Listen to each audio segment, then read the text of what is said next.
Merci de me donner la parole, Monsieur le Président.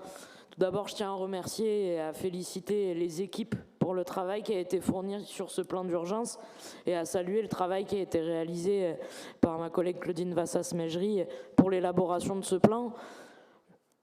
On peut dire, sans s'avancer, que c'est un plan très ambitieux. Enfin, les montants financiers qui sont mis derrière cette délibération, loin de grands mots et de grandes intentions, ils sont très importants et d'autant plus dans le contexte que nous connaissons.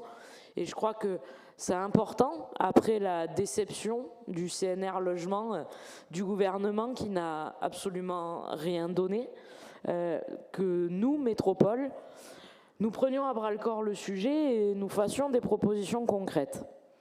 Alors après, c'est toujours un peu facile de dire que le plan, il n'est pas si ambitieux que ça, qu'il faudrait faire mieux, différemment, pas pareil. C'est toujours très facile de taper sur la collectivité qui agit sur les questions de logement.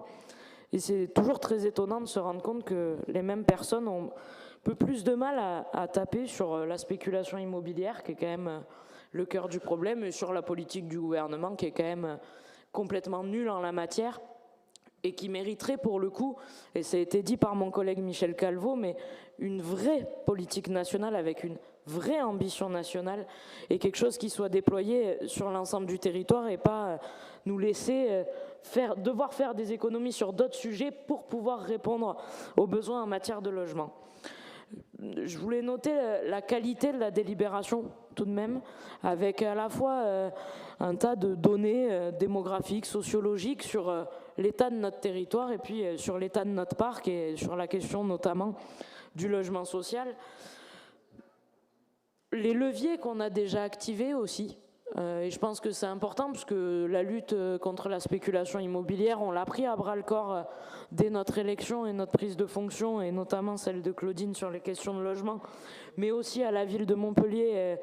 À cet égard, je voulais saluer le travail de Maryse Faye sur le sujet, mais que ce soit sur l'encadrement des loyers, la régulation d'Airbnb, mais aussi sur les questions de qualité du logement, qui sont aussi des moyens de lutter contre la spéculation, avec le permis de louer, qui est, rappelons-le, un dispositif très important pour les personnes qui souffrent de mal logement. Néanmoins, ce sont des dispositifs que nous finançons et dont nous finançons le contrôle. On pourrait se contenter d'annoncer ces dispositifs-là et de ne jamais contrôler à la fois la qualité des logements, mais aussi sur les questions d'encadrement des loyers. Et là aussi, encore une fois, c'est toute l'hypocrisie du gouvernement qui nous permet de mettre en œuvre ces dispositifs, mais qui derrière ne nous donne pas forcément les moyens de contrôle. Et donc, les choses sont très dépendantes de nous-mêmes. Je voulais rajouter un mot à la suite de ce que disait Michel Calvo sur la question des bailleurs sociaux qui aujourd'hui sont pris à la gorge. Nous donnait l'exemple du livret A et du taux du livret A.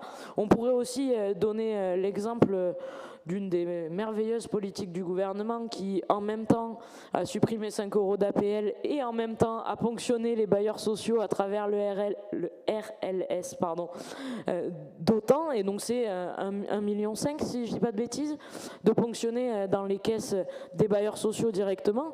Et donc c'est autant de moyens en moins pour la construction, pour la rénovation, etc. 1,5 milliard, pardon, excusez-moi, j'ai dit millions, je crois.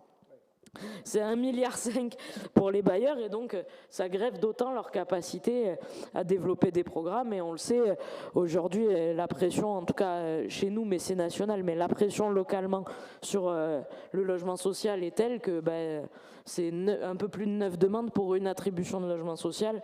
Et donc on a besoin aussi de développer l'éventail des solutions sur les questions de logement, à la fois logement social, mais aussi encadrer les loyers du logement privé pour permettre à tous d'accéder à un logement. Je ne développe pas plus longtemps, si ce n'est pour dire que, en tout cas en tant qu'élu communiste, on est conscient que le logement c'est une priorité majeure et une des préoccupations majeures de nos concitoyens et que ce plan il permet de répondre en partie à la demande. Merci beaucoup, Madame Jiménez. Madame Vassas-Mejri, peut-être sur quelques éléments de